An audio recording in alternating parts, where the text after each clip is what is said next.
Naya, l'orpheline devenue princesse. On raconte qu'une nuit sombre, au pied d'un grand fromager majestueux, un bébé fut abandonné.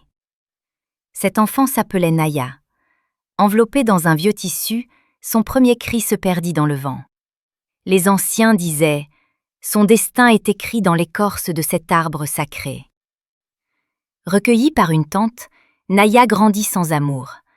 Sa tante ne voyait en elle qu'un fardeau. « Tu n'es pas des nôtres, souviens-t'en toujours ».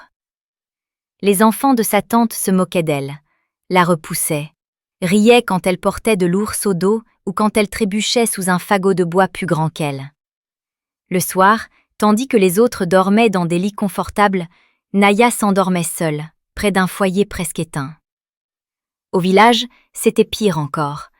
Les autres enfants l'appelaient « l'enfant abandonné ». Mais malgré les humiliations, Naya gardait au fond d'elle une force silencieuse. Les années passèrent. Devenue une jeune femme au regard profond et au sourire lumineux, Naya attira l'attention sans même le vouloir. Lors de la grande cérémonie du village, le prince Amadou, fils du chef, revint d'un long voyage.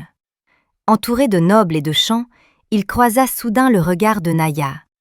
Elle portait une simple robe usée, mais à cet instant, elle illumina toute la foule. Intrigué, il demanda « Qui est-elle » On lui répondit « Naya, l'orpheline. Elle n'a ni nom, ni famille, rien à offrir. » Le prince sourit doucement. Et pourtant, elle a ce que beaucoup ont perdu, une lumière dans les yeux. Mais cet intérêt déclencha la jalousie. Les filles nobles chuchotaient entre elles. Elle l'a ensorcelée. Ce n'est qu'une orpheline. Sa tante éclata de colère. Toi, épouser le prince? Tu n'es rien, tu as grandi de mes restes. La mère du prince s'opposa fermement. Mon fils ne peut épouser une fille sans lignée. C'est une honte pour notre peuple. Naya pleura seule, sous la lune. Peu après, une inondation frappa le village. Les eaux furieuses emportaient tout. Alors que chacun fuyait, Naya plongea sans hésiter pour sauver 2 enfants pris au piège. Les regards changèrent. La rejetée était devenue l'héroïne. Mais le malheur continua, la famine s'abattit. Cette fois, c'est Naya qui découvrit un champ de manioc caché. Elle partagea sa trouvaille avec tout le village, redonnant espoir aux affamés. Alors, devant tous, le prince Amadou déclara « Une femme n'est pas grande par son nom, mais par la valeur de son cœur.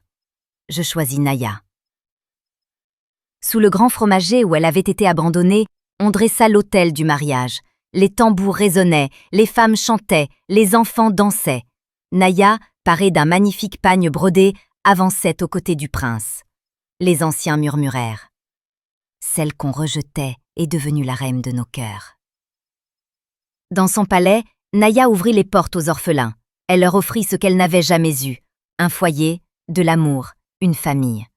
Et chaque soir, en contemplant la lune depuis son balcon, elle murmurait « Peu importe d'où l'on vient, c'est la bonté qui ouvre les portes du destin. » Cette histoire nous rappelle que la vraie noblesse ne vient pas du sang, mais du cœur. Abonne-toi pour découvrir d'autres récits remplis d'émotions et de suspense.